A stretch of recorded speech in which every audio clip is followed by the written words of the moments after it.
Now on Denver 7 News at 5 a.m., the state school board is giving Adams 14 another chance to improve its performance. The new conditions the district must meet to keep operating. Former Douglas County Superintendent Corey Wise is suing his former district more than 2 months after he was fired by the school board. When you walk out of that meeting, you're like, oh my gosh, did that really just happen? You're flipped upside down and you lose sleep, you stress. We're getting his perspective of what happened and his thoughts on the district now. The Jewish holiday of Passover begins at sundown. How one organization is making sure everyone has the ingredients they need for the celebratory dinner. And Christians in Colorado are getting ready to celebrate Easter Sunday with an in-person sunrise service. Jessica, have you seen the sunrise at Red Rocks yet? I have not been able to see that. You're new here still. You have to put that on your list to do. A tradition back for the first time since the pandemic. Thanks for joining us. I'm Nicole Brady. And I'm Jessica Crawford. Let's bring in meteorologist Lisa Hidalgo. And Lisa, we have warmer temperatures, but we could still feel a breeze. It's going to be a little breezy here at times, both today and tomorrow. But I'll have your sunrise service forecast there at Red Rocks coming up in just a bit. It's going to be a beautiful morning. Right now, we are looking at more red flag warnings. Fire danger remains high across a good portion of southern and southeastern Colorado today. Wind speeds this morning at about 10 to 15 miles per hour, so things died down overnight. They'll pick back up here by late morning, right around 11 to about 12 o'clock. We'll start to see some breezier conditions. It's going to be warmer, though, right around 60 degrees by noon. By lunchtime, we're going to hit highs right around 65. So we have some pretty pleasant conditions. It's a warm one, mid-upper 60s for most of the metro area, 40s, even some low 50s for the mountains. Mild through the weekend. Coming up again, we're going to have a detailed look at that Easter Sunday forecast and just how long it's going to stay this warm. And right now, the drive around town for the most part looks okay. Just coming in is a crash out to the east side on E470. I'll show you that in just a second. Right now, we do have a good drive for the most part on I-70 at the Eisenhower-Johnson tunnels. Loveland ski area is over there. And for the most part, I'm not seeing any too bad snow cover here across I-70. So it could be a little slick in spots for you up that way. The overall map shows you the one crash that we have just coming in right there at just north of 6th Avenue before you get to I-70 on E470. That was just being dispatched right now just a minute ago. And take a look at I-70. Had some overnight work on that east and westbound side, but all lanes are now open. Traffic's moving normally through the lowered section, but there's still a lot of work to be left to be done over there for the next couple of months. The rest of the drive looks just fine. No other big problems for us right now. Well, Adams 14 families and staff have a lot of work ahead of them, but for now, the State Board of Education is holding off on forcing major changes to the district.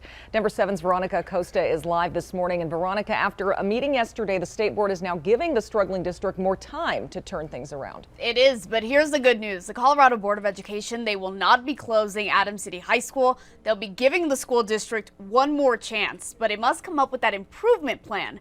And there are some conditions to this. One of those is allowing that improvement plan to be created with the help of an outside firm. So this new improvement plan, it has to be submitted by Adams 14 before the next meeting. That meeting scheduled for May 11th. If the board doesn't accept the plan, then that could mean the district gets fully taken over by that outside management firm.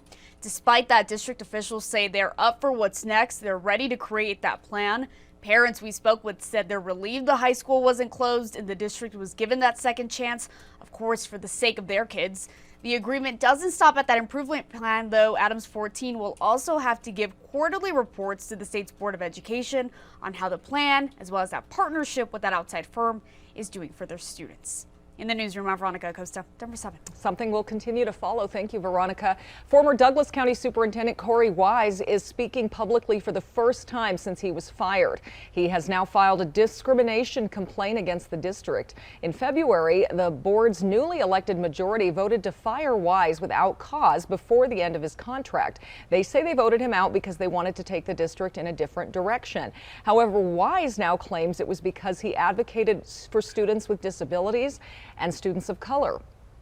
I think the four have put themselves and the school district and the community in a tough situation, and their actions I'm disappointed in. You have dreams and you've accomplished some of those dreams, but you want to give a chance to see what we can continue to do, and when that's taken away, you're upside down. For the first time, you don't have a job. It's taken us backwards in trust, and I worry about the future.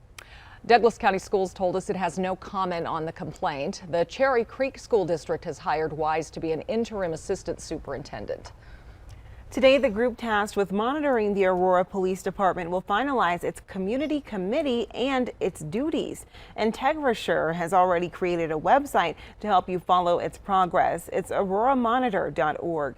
The group is holding its first public town hall on Tuesday to talk about the path forward.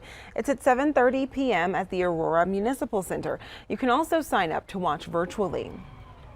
A Wheat Ridge police officer is out of the hospital. Officer Alan Fisher received a well-deserved round of applause from fellow officers and hospital staff as he was wheeled out. Fisher was stabbed multiple times Wednesday morning when responding to a call about a suspicious U-Haul at an RV park. The man accused of attacking him has been charged with attempted murder. Fisher's recovery will take some time, but the department says that he's in good spirits. The Jewish holiday of Passover begins tonight at sundown. The 8-day celebration commemorates the Israelites' liberation from slavery in Egypt. We spoke to the Denver JCC about what the holiday means for families who are now able to gather, some of them for the first time since the pandemic began. The Jewish religion and culture is one of community and communal gatherings, so it feels really good to be able to have in-person seders and celebrations and spend time with your family and friends in person. The first 2 nights of Passover include seders, ceremonial dinners with symbolic foods and traditions. And Jewish Family Services is helping to make sure families have food for those dinners. They're handing out packages to more than 160 households. The packages include chicken and produce and staples of the Seder like gefilte fish and matzah. Jewish Family Services says since the pandemic, the need for food in their community has quadrupled.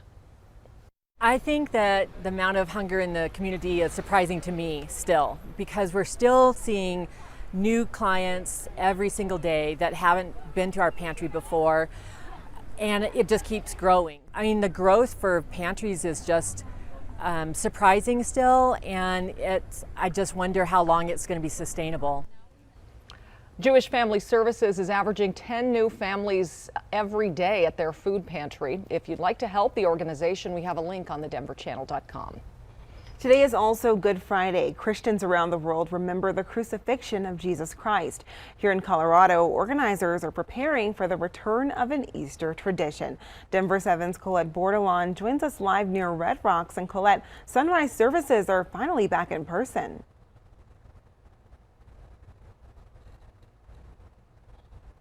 They just went virtual, but this year everyone's invited back in person to Red Rocks. It's got to be one of the best places in the state to watch the sunrise.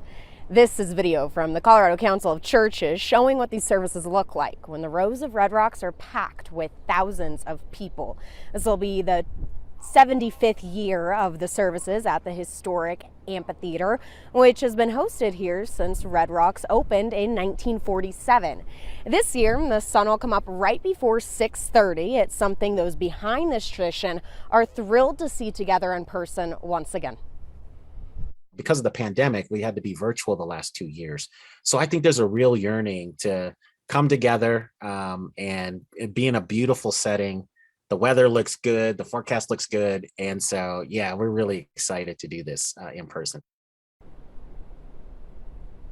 If you're looking for a place to celebrate Easter this Sunday, you've got some choices of stunning outdoor settings, all having sunrise services. The music starts at 5:30 in the morning at Red Rocks. Make sure you dress warmly. Try to get here early to get your spot. You can also watch online.